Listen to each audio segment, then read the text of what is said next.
समर्पित है।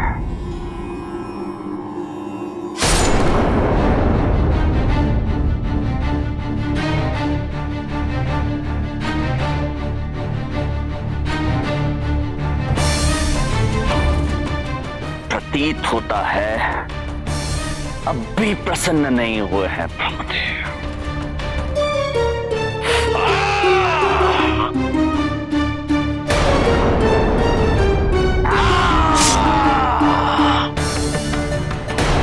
नारायण नारायण।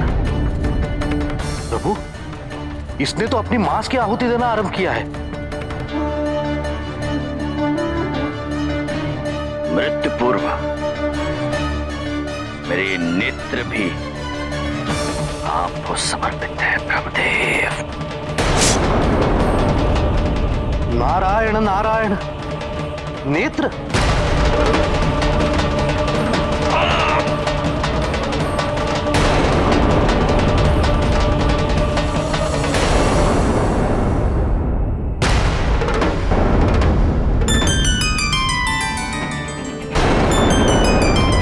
अंधक,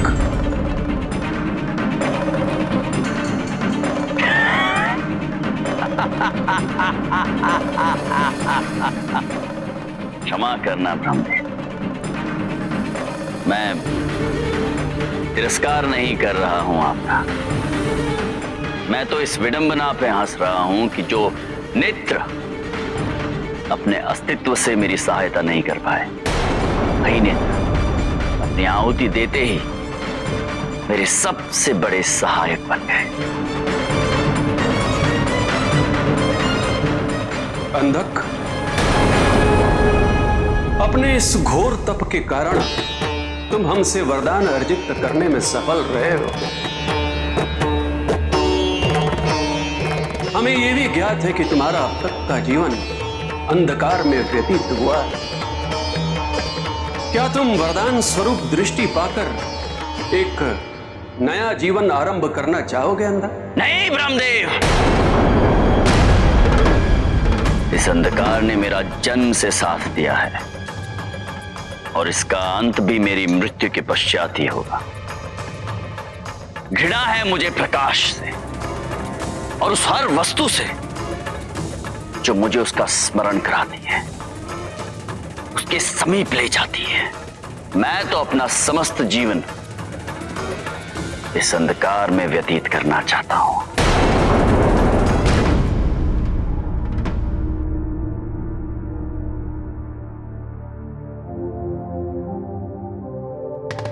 अरे मंत्रा, आओ आओ, ये देखो तो, ये हार हम पे जच रहा है कि नहीं? कल राम के राज्याभिषेक समारोह में हम इसे पहनेंगे। पुत्र राम, महारानी कैकेयी, आपने तो सदैव राम को अपने पुत्र भरत से अधिक लाड़ दिया है, किंतु महारानी कैकेयी, कौन जाने कि राम के मन में भी आपके लिए उतना स्नेह है भी या नहीं। कदाचित ऐसा तो नहीं कि राम का सबके प्रति यूं मधुर व्यवहार का कारण राज सिंहासन पे विराजमान होना हो। मंत्रा,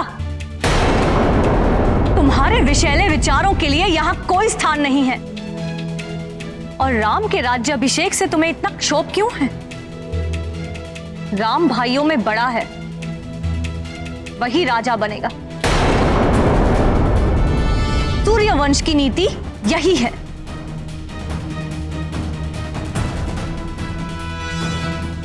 किंतु इस नीति का परिणाम सोचा भी है आपने?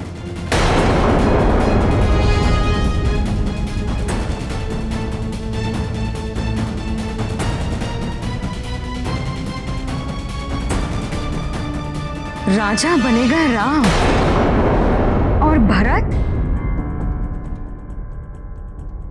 उसका दास, और आप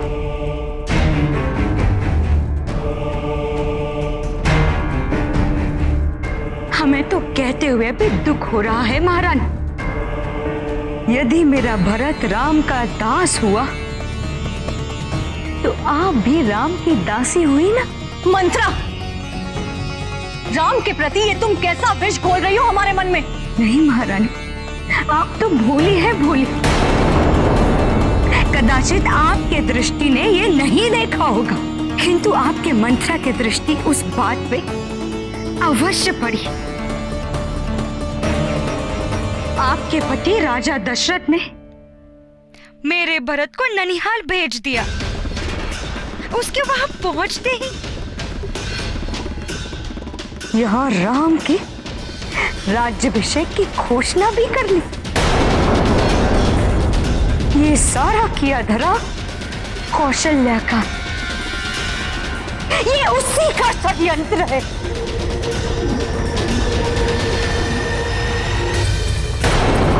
बस मंत्रा, बस।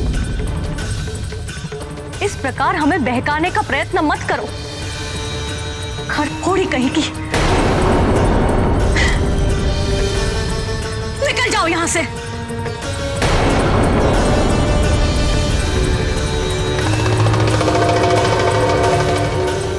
शब्दों के अर्थ तो प्रत्येक मन स्वयं निर्मित करता है। शब्दों से नहीं, उनके स्पंदन से मन किसी के अधीन होता है।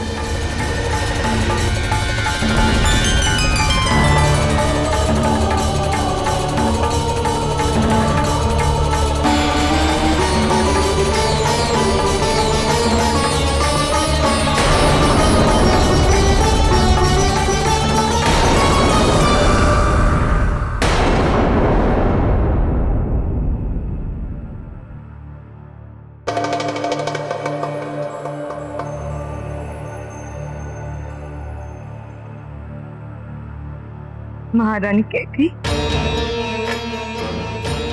मेरा ये अभागा कपाल तो फोड़ने योग्य ही है। मैं कुछ बोलती हूँ तो आप दुखी हो जाती हैं, किंतु सत्य तो यही है महारानी।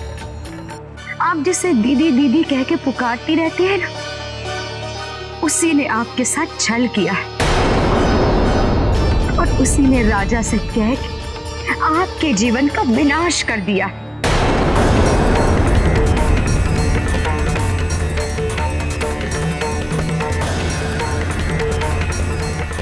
आपके पति महाराजा दशरथ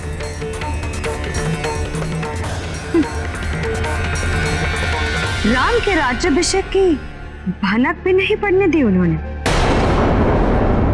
आपके पति तो मन के मैले और मुख से मीठे हैं महारानी।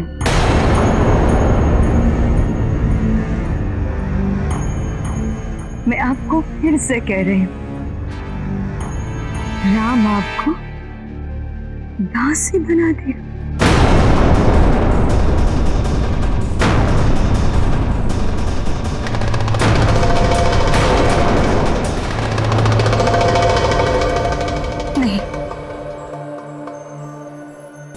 मैं दासी नहीं बनूंगी, परंतु मैं कर भी क्या सकती हूँ।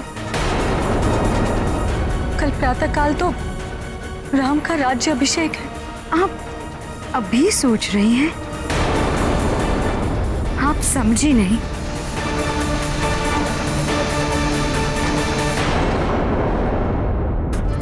महारानी कैकेयी,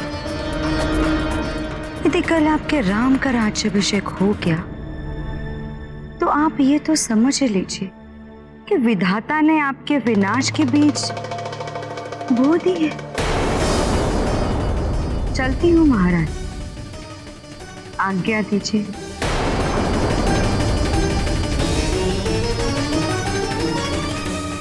मंत्रा,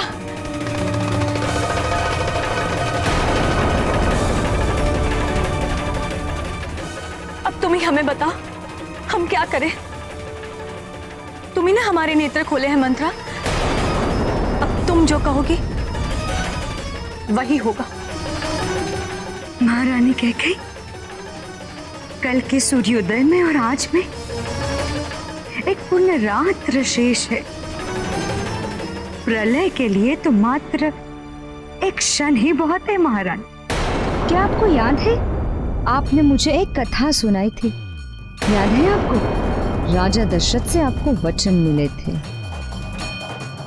उन वचनों को पूर्ण करने का समय आ गया है महारानी।